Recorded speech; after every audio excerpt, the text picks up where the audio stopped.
ഒരുപാട് സന്തോഷമുണ്ട്. വിചാരിച്ചതിലും ഒരുപാട് റീച്ച് നമ്മുടെ സിനിമയ്ക്ക് കിട്ടി. അത് നിങ്ങളുടെ എല്ലാവരുടെയും സപ്പോർട്ടോട് കൂടിയിട്ടാണ്. ഒരുപാട് സന്തോഷം. നമ്മൾ വിചാരിച്ചതിനേക്കാളും വലിയൊരു സക്സസ് ആണ് ഫ്രണ്ട്സ് ആൻഡ് ഫാമിലിക്ക് കിട്ടിയത്. ദൈവത്തിൻ്റെ അനുഗ്രഹം കൊണ്ട് നന്നായിട്ട് ഇപ്പോഴും തിയേറ്ററിൽ പോകണമെന്ന് പറയുമ്പം ഭയങ്കര സന്തോഷം. 50 ദിവസം ഞാൻ പ്രതീക്ഷിച്ചില്ല. പക്ഷെ ഇത് നമ്മൾ ദൈവത്തിനോടൊരു പൂജ വെച്ചപ്പോൾ മൊത്തം പൂക്കാലം തന്ന പോലെ ഭയങ്കര വലിയൊരു സക്സസ് ആണ്.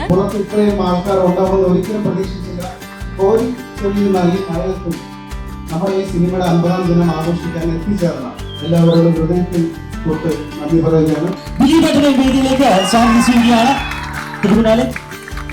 Kerala Dileep fans and welfare association സംസ്ഥാന കമ്മിറ്റി ഭാരവാഹി സുഹൃത്തുക്കൾ, ദിലീപേട്ടന് 150 ചിത്രങ്ങൾ പൂർത്തീകരിച്ചിട്ടുള്ളതിന്റെ സ്നേഹോപഹാര സമർപ്പണം നടത്തുന്നു.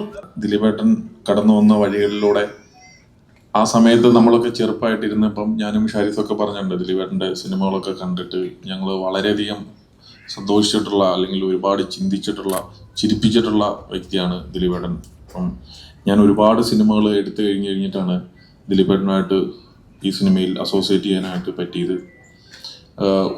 ഇതിൻ്റെ എന്ന് ഈ സിനിമ കമ്മിറ്റ് ചെയ്തോ ആ സമയം മുതൽ ഇന്ന് ഈ ഫംഗ്ഷൻ, നിങ്ങൾ നടത്തുന്ന ഈ ഫംഗ്ഷൻ നടക്കുന്ന സമയം വരെ ദിലീപേട്ടൻ കൂടെ ഉണ്ടായിരുന്നു. ഒരുപാട് സിനിമകളുടെ സക്സസ് സെലിബ്രേഷൻ ഞാൻ നടത്തിയിട്ടുണ്ടെങ്കിലും ത്രൂ ഔട്ട് എൻ്റെ സിനിമ കരിയറിൽ ആദ്യമായിട്ടാണ് ഒരു ഫാൻസിനൊപ്പം ഒരു സിനിമ സെലിബ്രേഷൻ നടത്തുന്നത്. ജീവിതത്തിൽ മറക്കാൻ പറ്റാത്തൊരു ദിവസമാണ് ഇന്ന്. കാരണം ഈ സിനിമയുടെ എന്നെ ഏറ്റവും സന്തോഷിപ്പിച്ച ദിവസമാണ് ഇന്ന്. ഈ സിനിമയുടെ കഥ തുടക്കം തൊട്ട് ഞാനും ഷാരിസും ആണ് ഈ സിനിമയുടെ തുടക്കക്കാർ. ഈ സിനിമ സംസാരിച്ച് തുടങ്ങുന്ന അന്ന് തൊട്ട് ഈ സിനിമ ആയതിന് ശേഷം, അതിനുശേഷം സിനിമ പുറത്തിറങ്ങുന്ന ടൈമും ഒരു സമയത്തും ജീവിതത്തിൽ ഒരിക്കൽ പോലും ചിന്തിച്ചിട്ടില്ല ഈ സിനിമയ്ക്ക് ഇങ്ങനൊരു ദിവസം ഉണ്ടാകുമെന്ന്. 50ാമത്തെ ദിവസം തിയേറ്ററിൽ നിറഞ്ഞ സദസ്സിൽ സിനിമ കാണാൻ സാധിക്കുമെന്ന് ഒരിക്കൽ പോലും ചിന്തിച്ചിട്ടില്ല. നമ്മൾ അന്യെന്ന് പറഞ്ഞ സിനിമയുടെ ഡയലോഗ് ഉണ്ട്, ഞാൻ MGR പാത്ത്, ശിവാജിയെ പാത്ത്, രജനിയെ പാത്ത്, കമലെ പാത്ത്, ഇതുപോലൊരു നടികനെ പാത്തവേ എന്ന് പറഞ്ഞ പോലെ നിങ്ങൾ വിചാരിക്കുക ഡയലോഗ് ദിലീപേട്ടനുള്ള ഹൈപ്പാണ്. അല്ല, ആ ഹൈപ്പ് ഈ ഫാൻസിനുള്ളതാണ്. കാരണം ഇതുകൊണ്ടാണ് ഞാൻ ഒരുപാട് സിനിമകൾ വർക്ക് ചെയ്യുന്നില്ല, പക്ഷെ ഇതുപോലൊരു ഫാൻസിനെ ഞാൻ കണ്ടിട്ടില്ല. ഇമോഷണൽ ആയിട്ട് ഫീൽ ചെയ്യുന്നുണ്ട്. ആദ്യം തന്നെ ദിലീപേട്ടന് താങ്ക്സ് പറയണം. ബിക്കോസ് നിങ്ങൾ ഒരിക്കലും ചിഞ്ചൂറാണിനെ കാണാൻ വേണ്ടിയിട്ട് തിയേറ്ററിൽ വന്നതല്ലല്ലോ.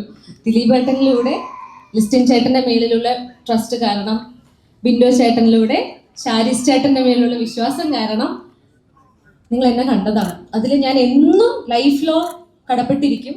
ഭയങ്കര സന്തോഷം. ബിക്കോസ് ഞാൻ ആദ്യമായിട്ട് ചെയ്ത പടം 50ാമത്തെ ദിവസം ഇവിടെ എൻ്റെ ഡാൻസ് കണ്ട് ഇവിടെ എല്ലാവരും ഡാൻസ് കളിക്കായിരുന്നു. ഇത് കണ്ടപ്പോൾ എനിക്ക് ഇതിനേക്കാളും വലുത് എന്താ വേണ്ടത്. അതുകൊണ്ട് ദിലീപ് എൻ്റെ ഫാൻസിനോട് thank you so much. Thank you. I'm so happy. Meeshamadhavan എന്ന് പറഞ്ഞ സിനിമ റിലീസ് ചെയ്ത് അന്ന് വൈകുന്നേരം ഞാൻ രഹസ്യമായിട്ട് സൈഡിൽ കൂടി വന്ന് സിനിമ കാണാൻ വന്നതാണ്. പക്ഷെ അന്ന് ആരോ എന്നെ കണ്ട് പെട്ടെന്ന് അത് ദിലീപ് എന്ന് പറഞ്ഞ് വിളിച്ചു പറയുക, അങ്ങനെ പെട്ടെന്ന് അന്തരീക്ഷമൊക്കെ മാറി. സത്യം പറഞ്ഞാൽ സിനിമ കാണാൻ വന്ന ആളുകൾ മുഴുവൻ എന്നെ എടുത്തുകൊണ്ട് പോയുള്ളൊരു ദിവസം ഉണ്ടായിരുന്നു അന്ന് എൻ്റെ ജീവിതത്തിൽ. അതെനിക്ക് ഒരിക്കലും മറക്കാൻ പറ്റാത്ത ഒരു വലിയ ഒരു ദിവസമാണ്. ഇന്നിപ്പോൾ ഒരു സിനിമ 50 ദിവസം ഓടുമെന്ന് പറഞ്ഞാൽ നമ്മളെ സംബന്ധിച്ച് 500 ദിവസം ഓടുന്ന പോലെ ആ ഒരവസ്ഥയിലാണ്. അത് നിറഞ്ഞ സദസ്സിൽ ഇരുന്ന് ഇത്രയും തിരക്കൽക്കിടയിൽ നിങ്ങളുടെ വിലയേറിയ സമയം മാറ്റിവെച്ച് ഇവിടെ വന്നിരുന്ന് ഈ കൂട്ടായ്മയിൽ പങ്കെടുക്കാൻ വന്ന എല്ലാവരോടും ആത്മാർത്ഥമായിട്ടുള്ള നന്ദി പറയുന്നു. തുടർന്നും ദിലീപ് ഫാൻസിന്, ഇതിലെ മെമ്പേഴ്സിന് മുന്നോട്ട് യാത്ര ചെയ്യാനും അതുപോലെ അവരുടെ എല്ലാവരുടെയും കുടുംബങ്ങളിലും ഐശ്വര്യങ്ങളും അവർക്കെല്ലാം ഉയർച്ചകൾ ഉണ്ടാവട്ടെ എന്ന് ആത്മാർത്ഥമായിട്ട് പ്രാർത്ഥിക്കുന്നുണ്ട്. 150ാമത്തെ ചിത്രം വലിയൊരു, ഇപ്പൊ ഇവിടെ സംസാരിച്ച പോലെ അതൊരു ചരിത്ര വിജയമാക്കി തന്ന ബിന്ദുവിന് ഗോഡ് ബ്ലസ് യു. ഇനിയും ഗംഭീര സിനിമകൾ. എനിക്ക് തോന്നുന്ന ലിസ്റ്റും ബൈ നമുക്ക് ഇവർക്ക് ഒരു സിനിമയോട് കൊടുത്താലോ?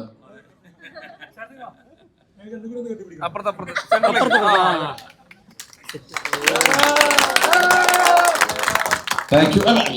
നിങ്ങൾ എന്തൊക്കെ ചെയ്യുന്നില്ല. Okay, thank you.